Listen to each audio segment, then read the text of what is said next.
There's a very strong fascist sentiment in the country that even if the Republican Party had like a sort of tore itself apart with infighting, I don't think it would get rid of that sentiment. Something like 40% of the country still does believe that Biden didn't actually win the 2020 election, you know? If you take a look at there's a bunch of metrics that you can look at, but a good portion of this country is at the very least fascist oriented when it comes to their voting Well, tendencies. They'll wait. consolidate themselves behind whichever candidate is available to channel their energies, you know? Well, but I see a lot of these people as victims. I don't know if you're going to like to hear this, but I see a lot of these people as brainwormed victims, and they're willing to listen to whatever's told to them. But I don't see them as like perpetuators of the fascism. They're just marching in line because they're following orders. They're being told what to think, what to do. You Well, don't, sure, but you, they're both, right? They're victims well, of an exploitative system and propaganda, but that doesn't mean they won't then vote for people who would have me killed. but They're we can brainwash them the other way. No? sure, but liberals are terrible at media control. If you Ah, take a look at basically any form of the dissemination of information, right? Like it's either neutral or right-wing controlled in most cases. CNN has said they're going to try to be more center-leaning and have started bringing on like far-right people to talk. Fox News is huge compared to MSNBC. The top pundits are like a list of Republicans, like Tucker Carlson and down. YouTube has been found to have a conservative bias for its recommendations. Seriously, make a new account on YouTube, watch one like Family Guy top moments video, and it's just going to be recommendations of like Jordan Peterson and like you know, lib triggered Family Guy top moments, and it's like all the racist jokes they've ever made, you know? Twitter is currently owned by Elon Musk. TikTok is owned by the Chinese, and the Chinese government is fascist, and they've banned or blocked or shadow banned queer content creators in the past, leaning towards a sort of popular centric but still right tinted app. Unfortunately, right, like fascism aligns with capital, and capital is where social media lies. And I just think there are powerful systemic biases towards fascism in this country right now. It doesn't have to be that way. I hope that it changes, you know? well, as long as there's that little nugget of hope is all I can ask for. I can't tell you what's going to happen in the future, and I always hope for the best. You know what I mean? I'm Yeah. always going to keep fighting until the very end, until they come knock on my door and drag me away, you know? No, I agree. And I watch you quietly from afar, from the comfort of your chat. And I like your coverage. But I don't this isn't like a doomer thing for me, you know? If America falls to fascism, which it might, that happens sometimes, but it doesn't mean that the work is over, right? There were people who left, I mean, worst case scenario, right? There were people who left Nazi Germany and then returned to it after the war and participated in the reconstruction of its democracy.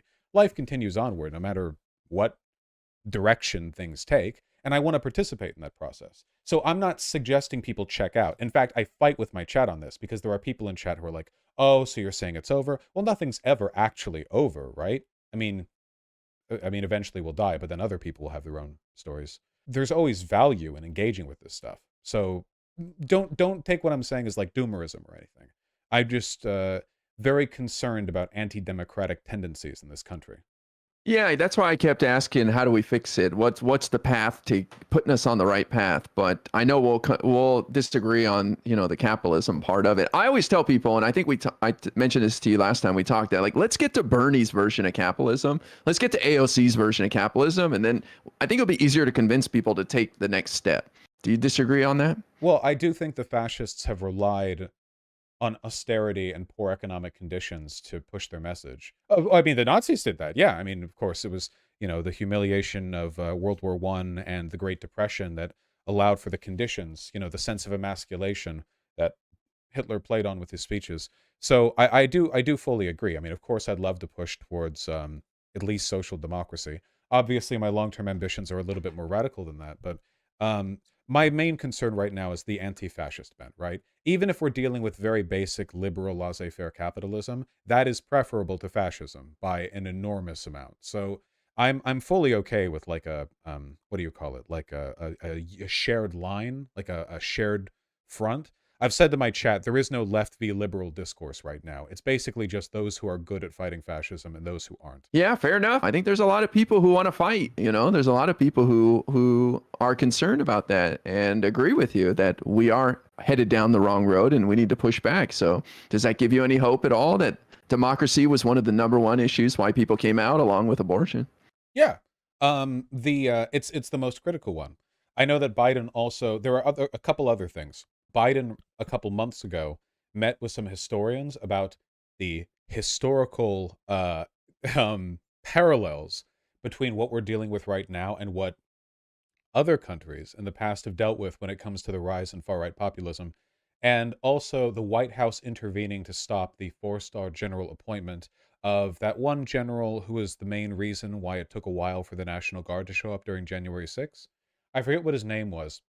It's very unusual for the White House to intervene to deny a long-standing and decorated military leader their four-star general appointment. And it makes me wonder if the Biden administration knows that the Pentagon might soon involve themselves in preventing a coup, and they want to make sure the brass at the Pentagon are politically sympathetic. That would be nice, you know? At the end of the day, who actually gets to run the country is decided by the military in all countries. So having a favorable, you know, political leadership, if that's something that Biden has on the mind, that makes me a lot more optimistic than I might otherwise be.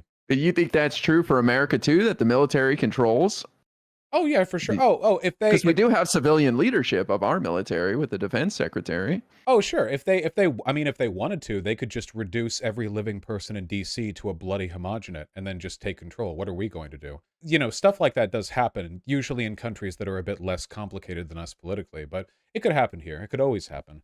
You know, I mean, the goal is like building systems to disincentivize that, right? Like make it so there's always a better way. My guess would more be like, if there was a coup, it would be Republicans working with militia groups and some contingents of like state militias, you know, like DeSantis has tried to move the Florida National Guard to his control, like an executive thing.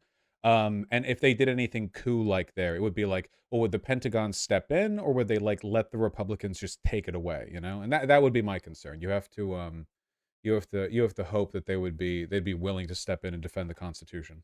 I think the Pentagon is favorable to us right now, though. I don't think the Pentagon would go along with anything at the moment, which is why I'm happy with what Biden did. It's really just a matter of like the extent to which Democrats are willing to defend themselves against these efforts to undermine democratic rule, which so far they've been weak against, right? The Supreme Court. Can I push back? Sure. Can I push back and just say, why not get involved? Why not get in there and take over the existing infrastructure and get more involved? Because, you know, it seems like the only chance. Why do you choose to be on the outside? No, I'm fine with that. Like I said, I've got thousands and thousands of people in my community to volunteer and canvass. I'm fully in favor of that.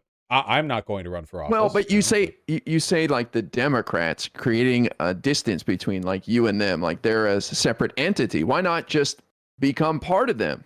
Well, they're liberals. I'd rather die. No, really? No. I'm critical support for the anti-fascism here, but I'm a socialist. The Democrats are half responsible for the mess we're in right now. Liberal abstemiousness is the bedrock of fascist growth. I understand that right now the Republicans are the primary threat, but it is a them thing. Politically, I have been very much against the moves the Democrats have made to facilitate this.